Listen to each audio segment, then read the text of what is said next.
Bom dia, sejam muito bem-vindos ao Super Saudável. É hora de cuidar de você, da sua saúde. O Super Saudável é um programa útil. Afinal, saúde é a principal preocupação do brasileiro. Esse é um novo espaço para tirar dúvidas e para saber o que é mito e o que é verdade. Então, estou autorizado? Posso entrar?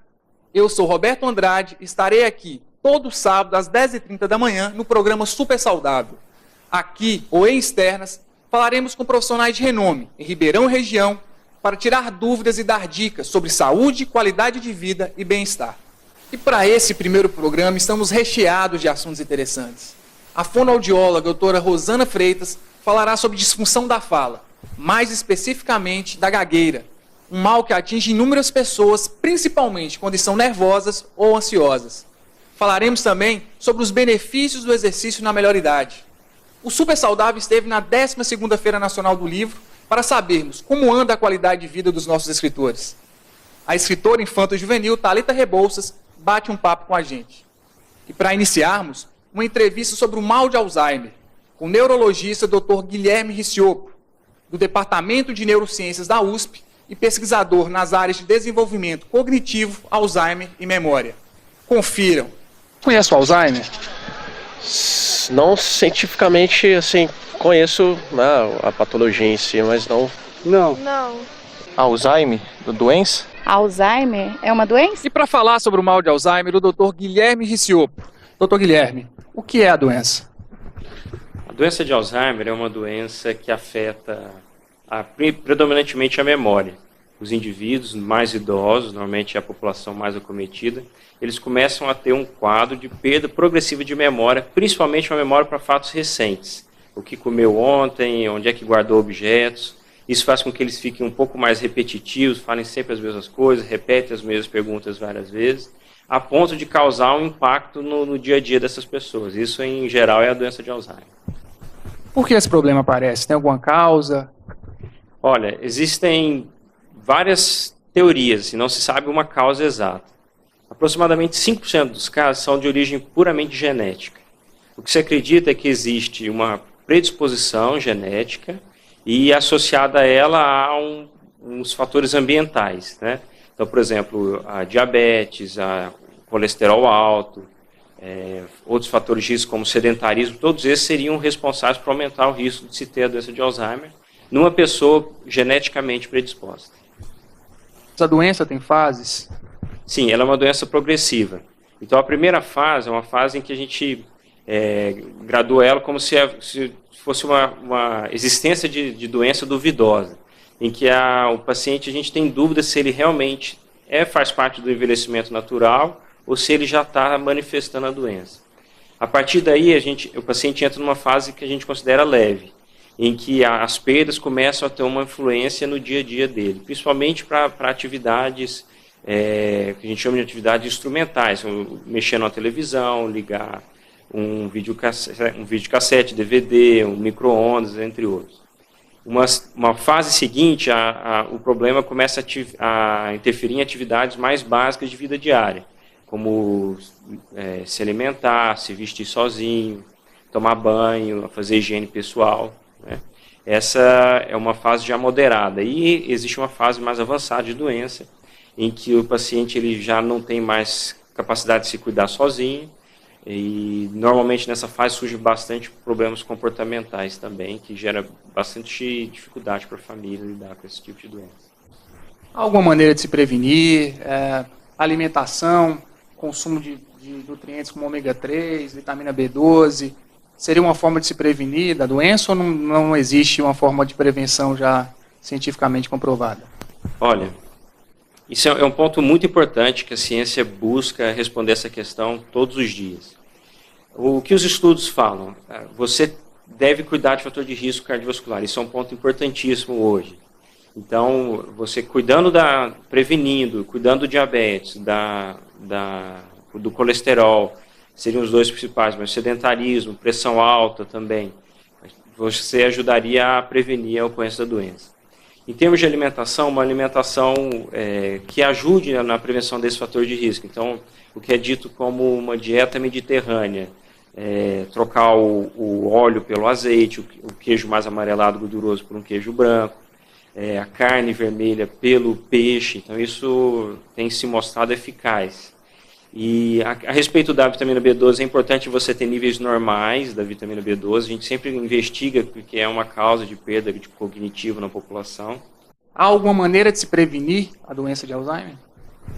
Então esse é um ponto muito importante, muito debatido nos dias de hoje. É muito importante em termos de qualidade de vida, hábitos de vida, você procurar praticar exercício, controlar diabetes, controlar colesterol, controlar fator de risco cardiovascular, o sedentarismo, obesidade, isso é importante. Cada vez mais os estudos apontam que pessoas com fator de risco mais bem controlado tendem a ter menos risco de ter doença de Alzheimer. Em termos de dieta, uma dieta mediterrânea, justamente está relacionado com esses fatores de risco. Então, trocar o queijo mais amarelo por um queijo branco, o óleo trocar pelo azeite, a carne por peixe, a carne vermelha por peixe, isso tudo tem um impacto positivo também na prevenção da doença. Sobre o ômega 3, existem vários estudos tentando ver o impacto dele na doença. É uma discussão que existe na literatura médica. O que se acredita é que ele pode ser que seja um elemento importante para prevenir a doença, certo? Então, eu recomendaria a ingestão de peixe e alimentos que tenham mais ômega 3, porque parece realmente diminuir o risco de se desenvolver a doença. E um outro ponto, além dessa questão alimentar e qualidade de vida e hábitos de vida, seria muito importante manter a mente ativa. Os estudos mostram que as pessoas com maior escolaridade, elas têm menor risco de ter doença. Então, sempre procurar estar mantendo a mente ativa, estudando, lendo, se mantendo atualizado em relação ao que está acontecendo no mundo. Fazer palavra cruzada, sudoku, esse tipo de coisa é muito importante para, pelo menos, retardar ou evitar que se tenha a doença de Alzheimer. Vamos falar um pouco sobre sintomas. Como diferenciar a perda da memória com a doença? Isso. O envelhecimento, ele traz uma perda de memória natural, né? Isso é um fato. O que a gente usa como critério? É o impacto no dia a dia, certo? Então, por exemplo, se um idoso ele tem que parar de sair sozinho de casa porque ele está se perdendo na redondeza, significa que isso não é normal. Ou então, se a idosa que fazia a comida de casa, de repente tem que parar de fazer comida porque está deixando queimar, porque está fazendo confusão, esse é o sinal de alarme, quer dizer, há um impacto no dia a dia da pessoa, então isso já não é mais totalmente normal. Isso gera talvez uma grande dificuldade para se fazer esse diagnóstico, porque o idoso, em geral, já é menos exigido funcionalmente, então muitas vezes o idoso ele faz muito pouca coisa sozinho já, por questões da idade ou por outros problemas físicos.